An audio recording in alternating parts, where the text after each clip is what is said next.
분당구청 앞에 나왔습니다. 분당 신도시는 1989년 1기 신도시 중 일산과 함께 2차로 조성된 신도시입니다. 개발 면적은 600만 평으로 1996년 조성 사업이 완료되었습니다. 동서 양쪽으로 광주 산맥의 산줄기가 뻗어 있고 그 아래 탄천이 흐르는 지형으로 되어 있습니다. 그중 제가 와본 서현역 일대는 1991년 시범단지가 생기면서 시작되었습니다. 90년대 초까지는 가까이에 있는 야탐역에 밀려 있었으나 1997년 서현역에서 연결되는 삼성 프라자가 생기면서 용인, 성남 등 지에서도 오는 분당 지역 최고의 상권으로 자리 잡게 되었습니다. 이후 오피스, 관공서, 오피스텔이 생기면서 오늘날까지 이어져 오고 있습니다. 먼저 서현역으로 가보겠습니다.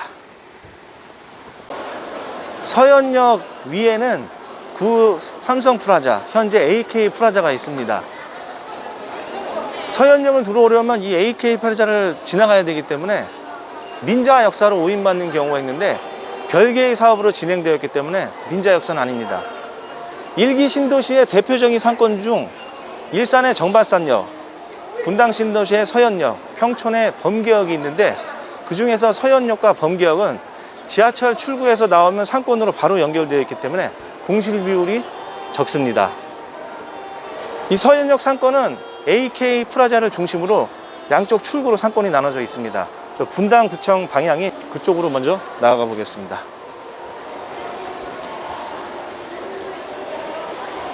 앞쪽은 분당구청 방면입니다. 이쪽 상권은 AK 프라자 반대편과 비교했을 때 생활 편의시설 업종으로 되어 있습니다. 상대적으로. 그래서 영업시간도 9시 이후가 되면 마감을 서서히 하기 때문에 좀 짧게 되어 있습니다. 1기 신도시의 서현역 상권과 2기 신도시 상권을 비교해보면 1기 신도시 서현역 상권은 보다시피 역출구에서 나와서 상권이 형성되어 있기 때문에 집행력이 굉장히 좋습니다. 그래서 공실 비율이 적은데 2기 신도시 같은 경우에는 넓게 퍼져 있고 또 공급량이 많기 때문에 공실 비율이 높습니다. 그래서 이 서현역 상권은 눈에 딱 보시면은 상층부까지 거의 공실이 없는 형태로 되어 있습니다. 94년부터 입주를 시작한 상권이다 보니 25년이 된 오래된 상권입니다. 그 시간 동안 많은 업종들이 들어왔다 나갔다를 반복했습니다. 현재 이곳의 임대 시세는 1층 10평 기준으로 500에서 700만 원 사이로 되어 있습니다. 그러다 보니까 1층이나 저층부는 외식업종이나 주류업종이 거의 없고 상층부나 지하, 내축에 이렇게 형성되어 있습니다. 여기서 더 임대료가 상승하기 위해서는 광역상권적인 요소로 가야 되는데 그러기에는 좀 어려워 봅니다. 따라서 향후에 임대료 상승 폭은 좀 제한적이지 않을까라는 개인적인 생각이 듭니다.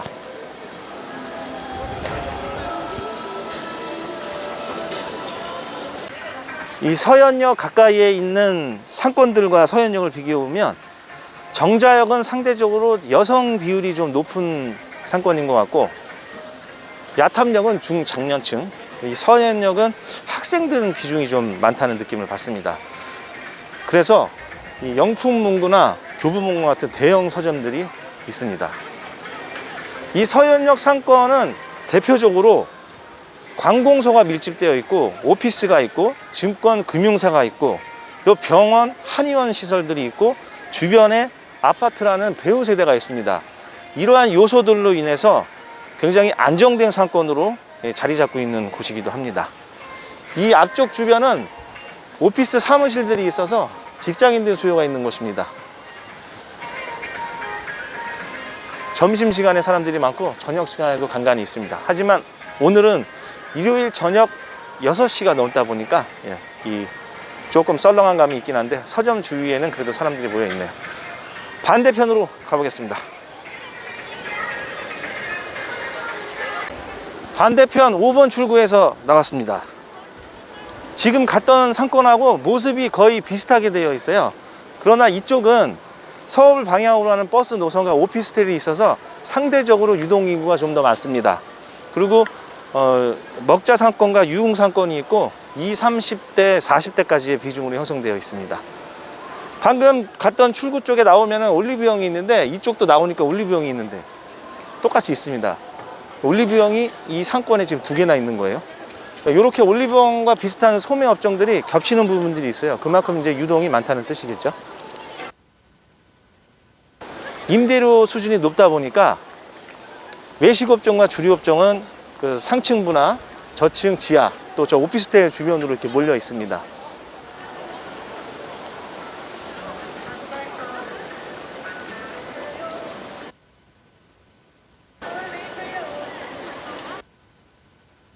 서현역 초기에 이 상가 분양 가격이 평당 1,000만 원에서 1,500만 원 정도였어요. 그래서 그때 투자하셨던 분들은 상당한 지금 시대 차익을 보고 계십니다. 그 이후에 이제 이기 신도시가 상가 분양을 했는데 거의 전용 평당 1억을 넘는 상가들이 많았어요. 가까이 있는 뭐 판교나 광교도 그랬고.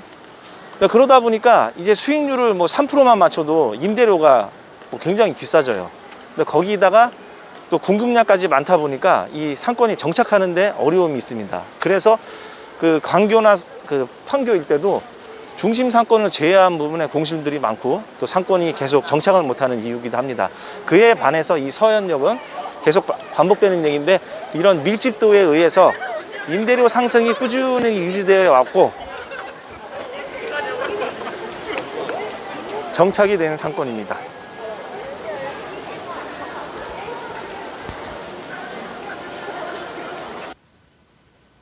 그러면 좀 특징적인 게 그 모텔, 호텔들이 건물 상층부에 이렇게 딱 자리 잡고 있어요. 보시면. 예. 한 2-3개 층 정도로 이렇게 자리 잡고 있습니다. 그래서 저층부는 소매업 위주로 되어 있고, 이제 위층에 보시면 이제 음식점들, 술집들 이렇게 있어요. 그러니까 방금 반대쪽 3번 출구 쪽하고는 입니다. 코로나 시대에 이 서현역 상권은 다른 사건들과 마찬가지 많은 어려움이 있었지만 그래도 유동인구가 일정하게 유지되면서 나름 선방했던 상권입니다. 그러나 현재는 이 겉으로 보기에는 유동인구가 많고 공실이 없어 보이지만 이 속을 들여다보면 내측이나 상층부 지하에 문을 닫은 가게들도 있고 아예 철수한 가게들도 있습니다. 또 공실 비율도 있고, 그리고 1층도 임대료가 비싸다 보니까 내놓은 가게들이 있는데 권리금이 또 맞지 않아서 거래되지 않는 가게들도 있습니다. 예, 그래서 자영업을 고려하시는 분들은 이 단순한 유동만 보지 마시고 이 현장에 오셔가지고 보시고 또 이 해당 부동산에 들어가서 매물이나 그런 것들을 반드시 확인해 보시기 바랍니다. 예, 이쪽으로 나왔는데요. 반대편에 이제 서울로 가는 버스 노선이 있습니다. 예, 그리고 앞에 보이는 건물들은 오피스텔 건물이에요. 저층부에 이렇게 상가로 구성되어 있는데 이쪽 부근은 이제 상대적으로 주류업종 위주로 이렇게 되어 있습니다. 구분 상가로 되어 있기 때문에 외식 업종이나 주류업종이 큰 평수를 이렇게 만들기는 쉽지 않아요. 2층 같은 경우가 이제 만들어지는 경우가 있습니다. 그래서 주류 프랜차이즈 업체들이 이 서현역 상권에 입성하기 위해서 보통 30평, 뭐 40평, 1층을 찾을 때 자리 찾기가 쉽지 않습니다.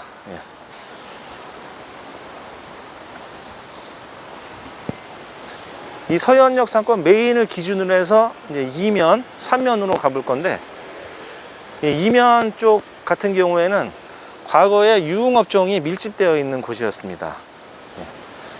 메인보다는 상대적으로 유동기가 지금 많이 떨어져요. 그리고 단점은 이 건물의 뒤편이기도 하고 또 주차장 출입구다 보니까 이 상가의 어떤 연결성이 좀 떨어지는 측면이 있습니다. 또 중간에 가다 보면 또 광장도 있고 이렇게. 여기는 이렇게 되어 있는 부분이에요. 이제 메인을 기준으로 해서 저 큰 도로인 3면 쪽으로 가보겠습니다.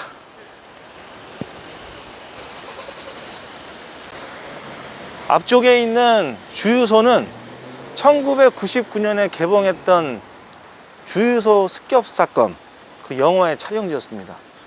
그때 영화 보신 분들 기억하실 거예요. 지금까지도 이렇게 있네요. 이 주유소를 기점으로 해서 뒤쪽은 세무서, 소방서, 우체국 등의 관공서와 또 오피스, 또 병원으로 구성되어 있습니다. 우리 메인 쪽하고는 비교했을 때 상대적으로 넓은 블럭에 큰 건물들이 들어서 있어서 외식업종 같은 경우에도 중대형 평수 위주로 되어 있습니다. 그래서 이 도로를 따라서 쭉 가면 이제 순회역 방향인데 저 중간 지점에 또 상권이 형성되어 있어요. 그래서 그쪽으로 가보겠습니다. 앞쪽은 AK 프라자로 연결되는 그 횡단보도에 있는 길목입니다. 이렇게 해서 또 상권이 형성되어 있는데 이 앞에 건물이 2012년경에 준공됐어요. 그러면서 이렇게 이 안쪽 광장으로 해서 이제 또 상가들이 이렇게 조성돼 식업종 위주로 되어 있고 뭐 커피숍 뭐 그런 것들이 있습니다. 나름 맛집도 있는 상권이에요. 네. 또 건물 사이에로 들어가는 연결이 있어 가지고 이동이 좀 편리한 곳입니다. 전체적으로 보면 오피스적 성격이 강한 곳이고요. 평일에는 직장인들, 또 저녁에는 주말 저녁에는 주변에 있는 배우 세대 주민들이 이용하는 곳입니다.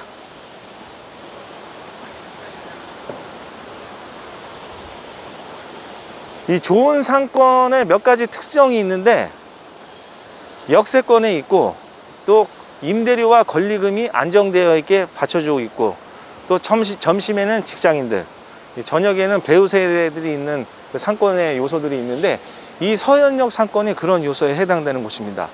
하지만 그 이후에 그 시기별로 이제 많은 어려움이 있었어요. 그 첫 번째가 2008년경에 이 삼성 플라자, 이게 이제 삼성물산 계열이었었는데 이 삼성물산이 서초동으로 이전하면서 이 삼성물산 쪽에 있는 사람들과 이 관련 협력업체 직원들이 약 3,000명이 있어요. 그분들이 이탈을 하면서 아까 제가 말씀드렸던 메인 기준으로 2면 그쪽에 이제 유흥 상권들이 많이 사라졌어요.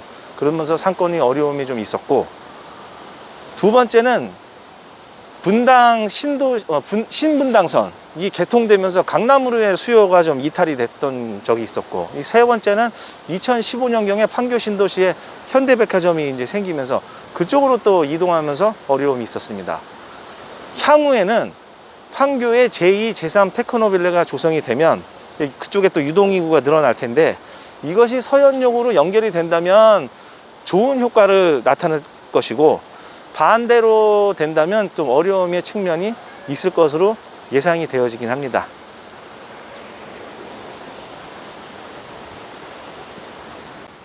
제가 걸어왔던 이 일대의 임대 시세는 1층 10평 기준으로 250만원에서 300만원 초반에 형성되어 있습니다.